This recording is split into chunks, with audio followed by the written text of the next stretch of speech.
Hi Scorpio, welcome to your solar eclipse in Leo special with me, Raphael from Reydiant.reality. It's an absolute pleasure to have you.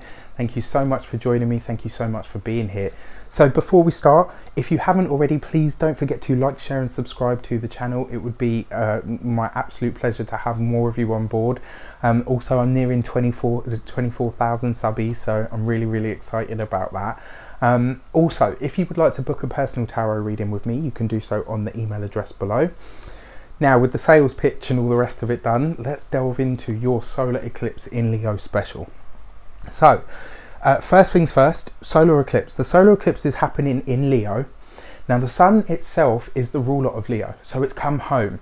It's gathered all of its knowledge and it's about to now bring to light and consciousness all of the things that you've experienced within a year in this sector. This happens to be your 10th house. Now, Leo itself is all to do with the heart. It's all to do with what you're passionate about, what you're emotive about. It's all to do with your heart's desires. It's about joy, creativity, fun, expression of self, being exuberant, exuberance of life and all of that stuff. It also represents young people and children, so it can be exuberance of youth.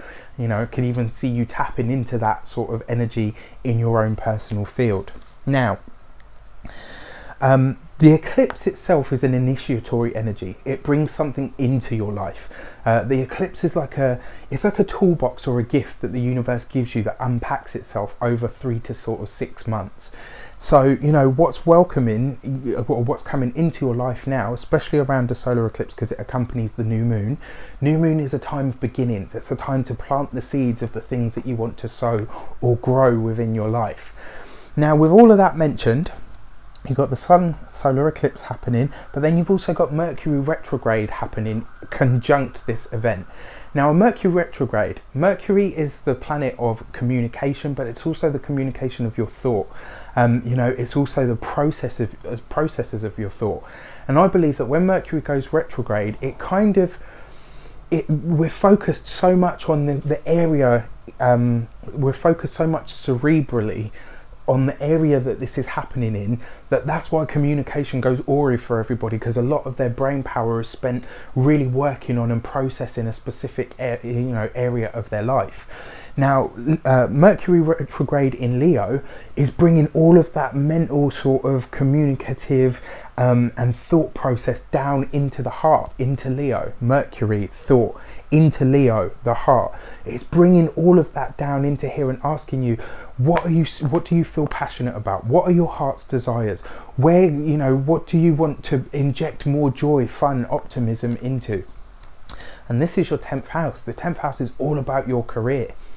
So before we go into that, it's worth mentioning that this little orange guy here, or big orange guy here, is Jupiter. Jupiter's been in your sign now for X amounts of months. It's just coming out of its shadow phase after it's been retrograde, which means you're now going to start to see a lot of the effort sown, a lot of the let's say a lot of the things that you've put in place or the opportunities you've decided to utilize or make good on. This can see those things really starting to shape up. Jupiter is the Lord of blessings. It's the Lord of protection. It is philosophy and higher thought, wisdom, but really it's about finding meaning in something. This is about you finding meaning in your life. Now, it's making a square.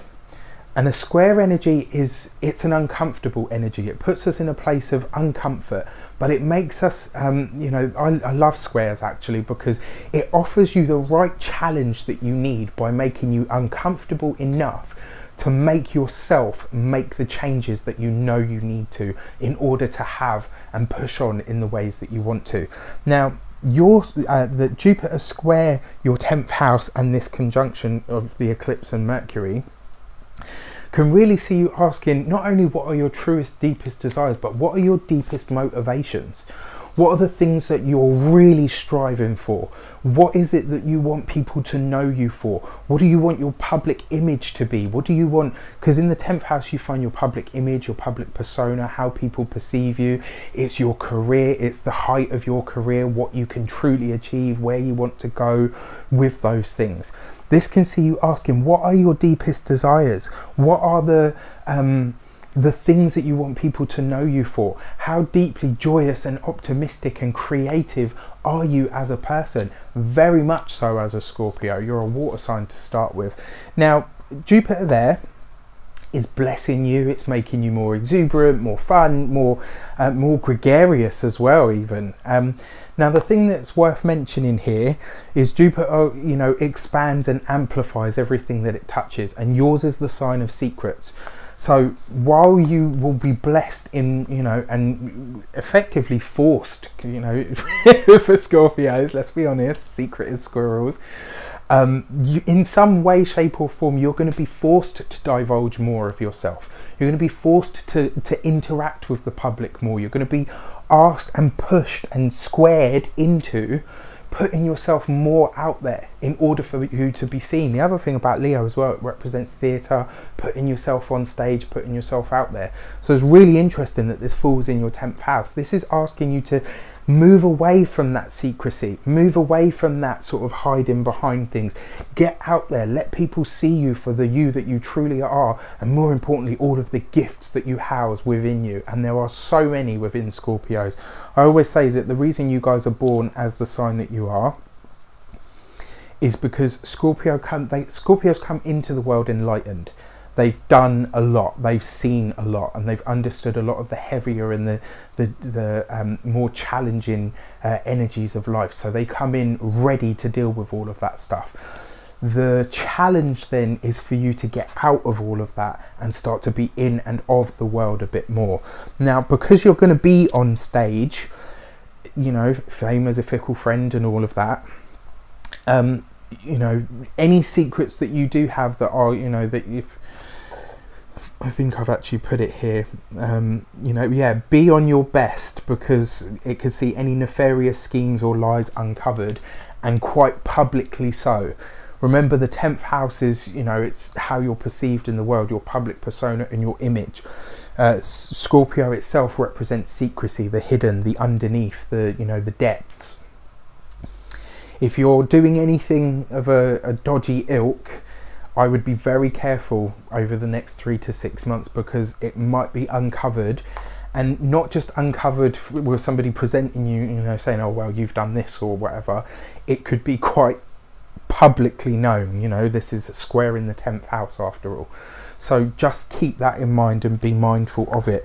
Now, Venus is in Libra at the moment, and it's going to be trining Mars in Aquarius, which is a beautiful energy. You know, trines are blessing, harmonious energies, and it can see anything beneficial with women really coming forward to help you, but it also can see any family rifts being healed, and it will see you going through the Martian energy that's taking place, Mars retrograde, through honesty and forthright, with the right touch of Venus allowing you to be heard. So anywhere that you feel like you've been wronged, that you haven't been listened to, or that you haven't been honoured enough for who you truly are, especially with women in and around the family, this can, you know, with the Venus and, you know, Mars trine, can see you being really vocal about that, saying exactly how you feel, but it can also see that being mended then. It can see you really putting that to rest and saying, right, okay, now that I've been heard, I think we can move forward with it.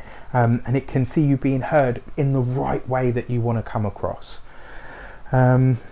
And then, yeah, it's interesting because as well, the Saturn in your communications, Chiron in your work and health sector, and then Venus in your 12th, can also see you looking at the past, not only to understand where you want to go, but what wounds are there that need to be healed so that you can push on forward and create what it is that you want to. It can also see you uncovering some old experience that stopped you from talking or divulging anything personal about yourself, and allowing you to heal it. If in the past anyone has ever used information to, you know, to hurt you, or to, you know, put you in some position of detriment, I can see you really healing that energy now. All it's going to require from you is to really focus on it and utilize that. So going forward over the next 3 to 6 months, those are some of the things that can shape up for you. So let's see what your message is from the tarot. the Chariot, victory, success, winning, any kind of, you know, and that's the taglines for this card. It puts you in front. But this card also represents finding yourself at the, or arriving at the place that you want to be after. And the Chariot is a quick card. So, you know, in 3 to 6 months, a lot of this is going to be wrapped up, especially in your career sector. It will see you arriving at the destination that you choose, especially with Jupiter there, you know, because he's going to then be moving signs.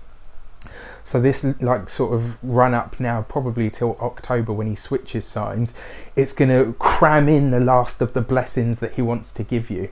You know, and with the Chariot card there, it's saying that you can actually, you know, you can achieve so many things, so many wonderful things. But it also tells you that this will be a lot by your personal will. The Chariot card is wonderful in its motif because it's somebody steering a chariot, but they haven't even got any reins on it.